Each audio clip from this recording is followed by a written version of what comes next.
Halo bosku semuanya, Assalamualaikum warahmatullahi wabarakatuh. Dan jumpa lagi sama saya Samudin di Karisma Channel tentunya. Nah, oke bosku semuanya, kali ini kita mau bahas sebuah laptop punya Asus yang harganya di bawah di angka 17 juta rupiah. Kenalin bro, tapi yang kita bahas ini adalah seri Asus VivoBook S14 Flip OLED TP3402VA yang memiliki benefit yang pertama, dia touchscreen bisa dilipat, panelnya OLED. Kemudian yang kedua, dapur bajunya pakai processor gaming bro. Terus yang ketiga, laptop ini kalau kita pakai dalamannya masih bisa kita upgrade bro. Serta nanti untuk paket pembelian teman-teman akan dapat sebuah stylus pen yang bisa di recharge, jadi nggak perlu untuk ganti-ganti baterainya. Nah, itulah benefit dari Asus yang akan kita bahas sekarang. Tapi lebih spesifik kalau kita ngomongin tentang harga 17 jutaan FYI, itulah harga buat orang-orang yang mau cari laptop dan dia itu sudah tahu kebutuhan yang mau digunakan buat apa. Misalkan, oh saya cari laptop yang harga seperti ini, saya nggak butuh yang berat. Nah, jadi dia butuh laptop tipis. Kemudian orang itu cari layarnya bisa touchscreen, pengen bening, nah berarti OLED seperti ini. Kemudian dalamannya masih bisa di-upgrade. Nah, dengan adanya spesifikasi seperti itu bro, jadinya kalau teman-teman punya budget di angka entah 15 sampai 17 juta, itu kita enak nanti menentukan, misalkan mau dari merek A, B, C, dan D, kita untuk mengerucutkan dan juga untuk memilah-milah kira-kira mana yang cocok. Nah, ini nanti saya compare dengan beberapa merek supaya teman-teman bisa mantap, oh kira-kira Asus ini kekurangannya di sini dan kelebihannya di sini. Kemudian kalau kita bedah satu persatu bro ya, kelebihan dari Asus VivoBook ini adalah dia itu dapur bajunya pakai prosesor gaming yaitu Intel Core i7 13700H. Nah, dari embel-embel kata H bro, ini laptop prosesornya menandakan dia itu benar-benar powerful karena memiliki maksimum speed di angka 5,0 GHz. Lalu prosesor ini bro, dia itu punya 14 core per 20 thread serta VGA bawaan dari prosesor ini bro, dia sudah memiliki Intel Iris Xe. Jadinya kalau kalian gunakan untuk ngolah data yang gede ataupun kalian gunakan untuk software yang berbasis untuk ngedesain entah gambar atau video, ini sudah mendukung sekali untuk kebutuhan kalian. Kemudian untuk mendukung dari prosesor ini, si Asus tipe S14 Flip OLED ini bro, dia juga sudah didukung sama RAM 16GB. RAM-nya ini unik bro, 8GB-nya udah tersolder, tapi RAM-nya 1 ini masih bisa kita upgrade lagi karena masih dikasih satu slot seperti ini. Ini masih bisa kalian ganti 16GB, jadi untuk semisal next time-nya kurang, ini masih eligible banget untuk kita tingkatkan secara performanya dari RAM yang bisa kita upgrade seperti ini. Lalu untuk penyimpanannya, laptop ini dia pakai M2 NVMe Gen 3 kapasitas 512GB yang kecepatannya di angka 3600 Mbps, sama dia itu sudah dibekali oleh Windows 11 plus Office 2021. Tentunya untuk hardware pendukung dari semua yang ada di dalam sini bro, dia juga sudah didukung sama panel layar OLED yang tentunya ini nyaman banget di mata bro. OLED-nya ini resolusinya di angka 2,8K. Kemudian dia itu bro punya akurasi 100% DJI P3 dan juga semua sertifikasi yang kita butuhkan untuk dipakai lama supaya tidak gampang pedes di mata kalian semua. Nah, untuk kelengkapan dari layarnya, teman-teman nanti juga akan dapat sebuah stylus pen kayak gini bro. Nah, stylus pennya ini cukup responsif dan dia itu enak buat gambar, serta si stylus ini dia bisa dicas bro. Jadi kalau habis ini nggak perlu ganti baterai, tinggal kalian colokin ke kabel Type-C yang dapat di paket pembelian seperti ini. Terus ini kalau kita compare nih bro ya, kecepatan antara Intel Core i7 yang 13700H kita versuskan sama generasi prosesor terbaru punya Intel, yaitu seri Intel Core Ultra 7 155H. Nah, ini kalau kita benchmarking kayak gini bro, nah totalnya si Intel Core i7 13700H dia itu punya skor performa yang lebih tinggi dibandingkan Intel Core Ultra 7 155H. Nah, kalian bisa melihat di sini bro. Mungkin perbedaannya, ini kalau kita lihat dari segi core rate-nya itu lebih unggul punyanya si Intel Ultra 7. Tapi kalau kita melihat dari maksimum speed-nya, nah si Intel Core i7 13700H dia punya 5,0 GHz, sementara yang satu dia cuma 4,9 GHz.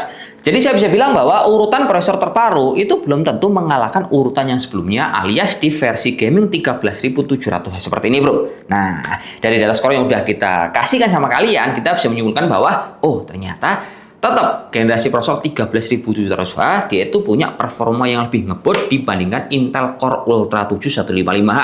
Memang sih kalau kita lihat dari segi konsumsi daya, Ultra 7 155H itu dia punya konsumsinya kecil bro, cuma di angka 28 watt, sementara yang ini dia konsumsinya di angka 45 watt. Tapi yang perlu kalian catat sendiri di sini adalah si VivoBook yang kita bahas, dia ini baterainya juga jumbo banget bro. Dia dikasih baterai kayak punyanya laptop gaming, gede banget asli bro, di angka 70 Wh. hour. Dan waktu kita pancer, ini laptop juga sanggup bertahan di angka 10-11 jam. Nah, ini kan enak bro ya, udah tipis, ngebut, layarnya bening, baterai awet pula. Kemudian misalnya kita mau compare nih sama beberapa merek yang udah saya kumpul kayak gini. Ini dari 4 buah merek termasuk Asus sendiri. Jadi semua yang kita compare itu menggunakan prosesor Intel Core Ultra 7155H. Pertama ini, kalau dari merek Asus, dia juga punya bro versi yang pakai Ultra 7 155H, yaitu di tipe Asus VivoBook S5406MA. Ini asli, tampilannya cakep banget. Kemudian dia itu harganya di angka Rp16.850.000. Cuman kekurangan tipe ini bro, dia layarnya tidak touchscreen dan tidak bisa dilipat seperti punya si Asus yang kita bahas di tipe S14 Flip. Lanjut, untuk merek kedua, ini ada Acer SwiftGo 14 OLED bro. Nah, tipenya SFG 14. Ini dia juga harganya dengan 16 jutaan, tapi layarnya itu juga tidak bisa touchscreen dan tidak bisa dilipat. Lanjut, ini ada punya merek HP di tipe HP 15 Ultra 7. Dia itu harganya murah banget bro, tapi panelnya masih pakai IPS. Dan laptop ini bro, dia harganya cuma di angka Rp12.999.000. Terus untuk yang terakhir, ini ada brand Lenovo. Lah kalau Lenovo ini bro, dia itu mengeluarkan di harga yang terjangkau juga di angka 14 jutaan. Kelebihan dari Lenovo ini, dia sudah pakai layar OLED, RAM 16GB, penyimpan 5211. Tapi layarnya ini juga belum touchscreen. Memang sama-sama OLED, tapi kekurangnya touchscreen tadi. Jadi kalau kita ngomongin tentang kelebihan touchscreen, nah si Asus tipe S14 Flip ini bro, dia nguncinya di sana bro. Harga 17 jutaan, performa lebih kencang, dalamannya juga ini bisa di-upgrade. Beda sama komputer yang sebut tadi, semuanya itu RAM-nya sudah tersolder semua. Kemudian kalau kita lihat dari segi desain, laptop ini juga cakep banget bro. Ini api, bener-bener api bro. Warna silver, bobotnya juga enteng, dia full body material dari aluminium. Kemudian nih kalau kalian pakai buat ngetiknya nyaman sekali, IO port lengkap terbagi di sisi kiri kanan, serta kameranya ini juga sudah dibekali sama privacy store di bagian atas.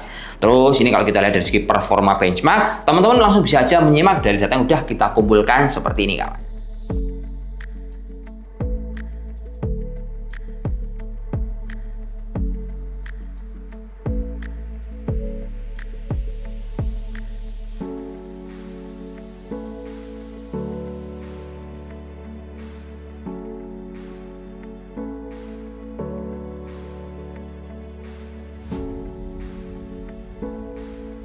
Nah bro, jadi gimana menurut kalian? Kalau kita lihat memang ada beberapa mungkin teman-teman yang bilang bahwa oh itu compare-nya kurang apple to apple bang, karena semua yang di compare dia tidak punya layar touchscreen OLED. Nah meskipun sama-sama OLED tapi dia bukan touchscreen. Alasannya gini bro, karena pas kita nyari data bro ya, dari data store yang udah kita miliki, dari harga sekian dan juga spek yang kurang lebih sama, kalaupun itu OLED touchscreen, rata-rata harganya di atas 19 sama 20 juta rupiah.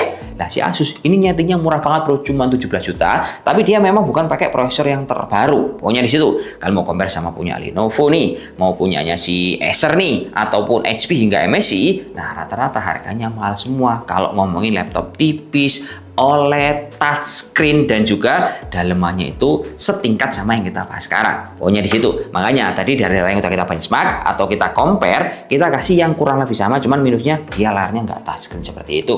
Jadi intinya harga 17 juta boleh banget lah. Ini kalian compare-compare lagi yang disesuaikan sama teman-teman yang cocok dengan budget dan juga kebutuhan masing-masing.